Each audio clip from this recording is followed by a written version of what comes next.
Good morning. It's a great day for minimalizing.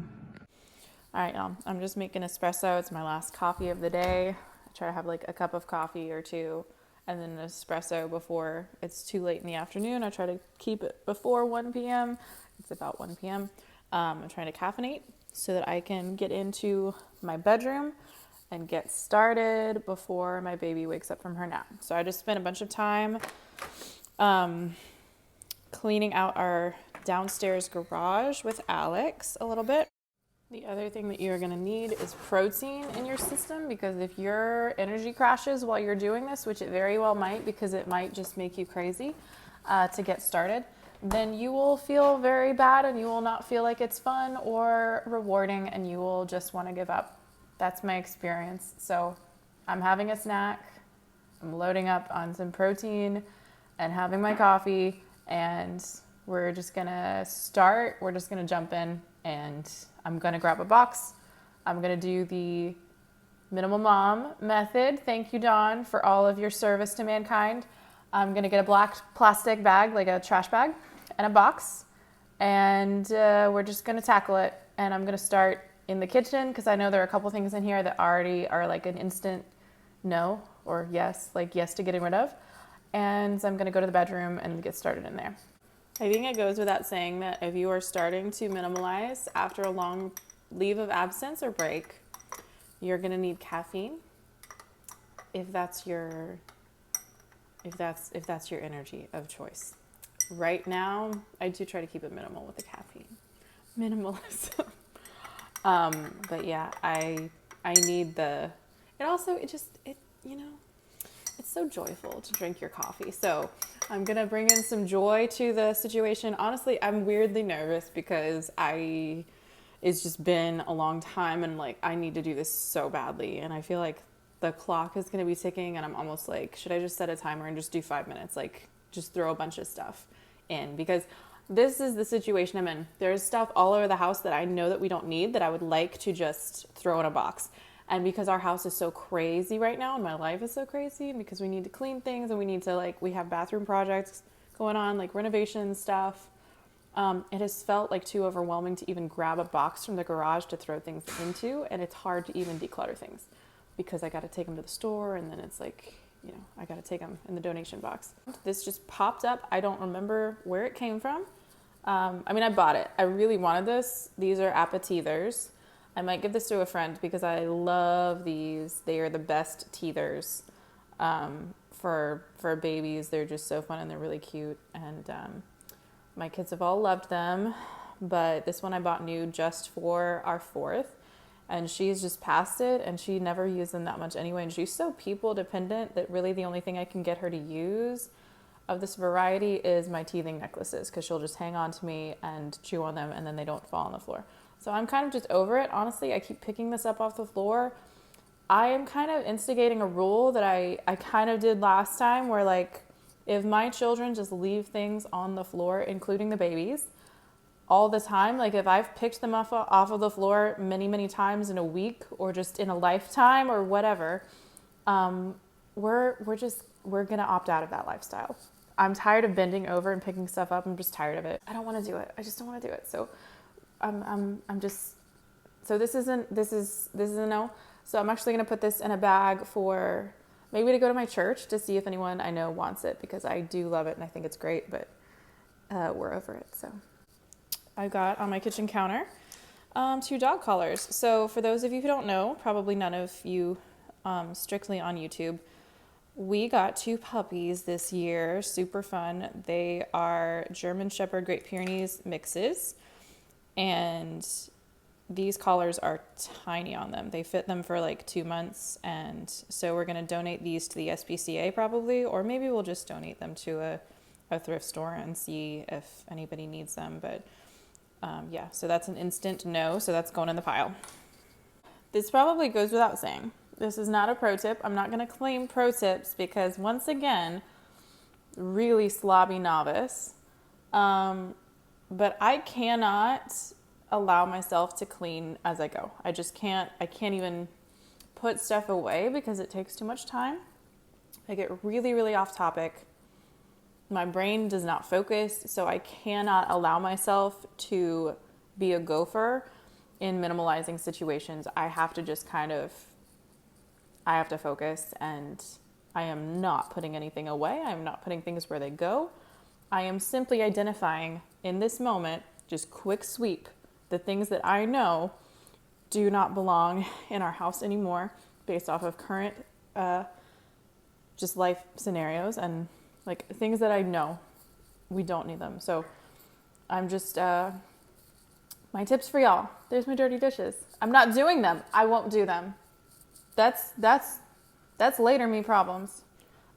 Just focus and just get started and have your protein. Okay, pardon the gross garage. This is a suitcase that belonged to my grandmother. I really loved and used it for a long time. I haven't flown in more than 10 years. It was a suitcase she used for flying. And I've already gone through family members. Nobody else wants it. It's broken. It's super broken. So it's been in the garage because it's hard to get stuff to the donation center right now. I know that's ridiculous, but that's just where we're at. So instead of a box, which I cannot find, we're going to use this. I'm going to fill up my grandmother's suitcase and donate the whole thing. This is an awesome toy that Leah's son gave to my son, his cousin, and he's used it and loved it for years. It's super broken.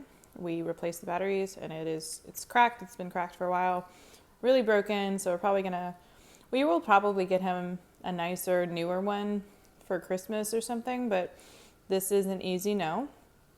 And honestly, my 7-year-old, he just hates trashing things or getting rid of things. So we'll deal with that later, but he knows this was supposed to be thrown away, and I put it on the kitchen counter for later because I didn't want him to see me do it. He knows it's happening, but he just can't stand to see it happen. So I'm putting this where he cannot be upset by it, and I'm throwing it away while he's not looking. That's just being honest. This is another bag that I really like. I've always liked it, just the size and everything. It's not really my style. I don't love the material, and it's just like a fake alligator material. I've already filled it up though with giveaway stuff. This was actually sitting in my room for like 2 weeks full of things that need to be donated. Sorry about the fan. We have an air purifier and it's probably pretty loud. The reason it's hard for us to get stuff to the donation center is because our 7-year-old, like I mentioned, he's very sentimental. He has a really hard time with getting rid of stuff. He has a hard time when he's in a bad place physically. He has a hard time even throwing away trash. So it's not really one of those things where I feel like it's a muscle he needs to work out, like minimalizing things. Like he just has a hard time. And for his own benefit, I try to just get rid of things when he doesn't know about it, because I'm pretty respectful at this point of his stuff because of his age. I don't just sneak in his room and like take stuff out. But most of the stuff we're getting rid of, a lot of it's our stuff, like Alex and mine. And he still has a hard time letting go. And I was the same way. I don't know why it is, but like this suitcase, like he would just be like, why don't we keep this? We need to keep this. We could use it for something. So I try to just do it to where he doesn't know for stuff like that, because it's just easier on everyone.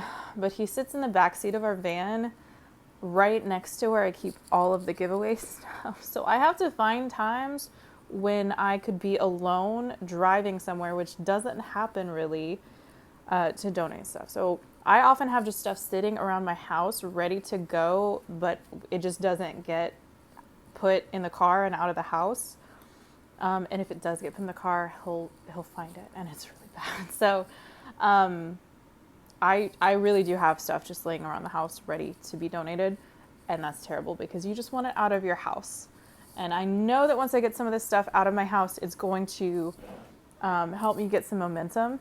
So if you have a child like that, I can really sympathize. I can empathize with you. It's tough. And I do want to work with him a little bit on letting go of things that he does not need and working through those emotions. I don't want to just mask them or like I don't want to just try to sneak stuff out all the time. I would like for him to kind of get past that. But I know my son, and I know that part of that is the chaos in his life, which is like all the stuff in our house and how we don't have a peaceful environment right now. So it's kind of like a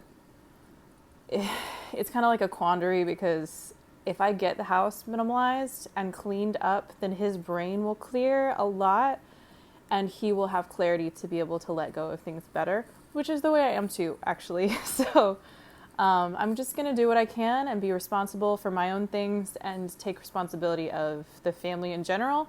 And then I'll kind of try to work with him on his emotions for letting things go that he doesn't need. And we'll work on the container concept where, you know, he has containers in his room. He has his dresser that's a container. His room is a container. His Lego table is a container. And we'll work with him on, these are your containers and this is what we have space-wise. And this is what we need you to do to keep your life peaceful. All right, this seemed like a great idea at the time, and I kind of spent more on it than I would care to admit, because I do mouth tape frequently, but I have a problem with these because the corners of my mouth hang open, so it's like it doesn't help me at all. So I'm just going to go back to using medical tape, and my mom tapes her mouth with medical tape like this, and she's already said she'll take them, so I'm just going to give them to my mom. And look at this. She's already taking them. The baby's already taking them. You have to deal with things right away or your children will take them and just hide them. Okay, that's literally probably all I've got for today. It's almost dinner time. Alex is almost off work. You guys with kids know dinner time is the craziest part of the day. So this is just reality. But I did get a big project done with Alex in the garage, so it's not that bad. But some days you're just not going to get a lot done, and you got to make the most of the time you have. So last step is get it all into my garage so that it can actually get out of my house. And that's going to be, the important part. The hard part is done though, which is decision making. And hopefully this will get the ball rolling. Thank y'all so much for watching. Please subscribe and tune in next time. Hopefully more this week will come.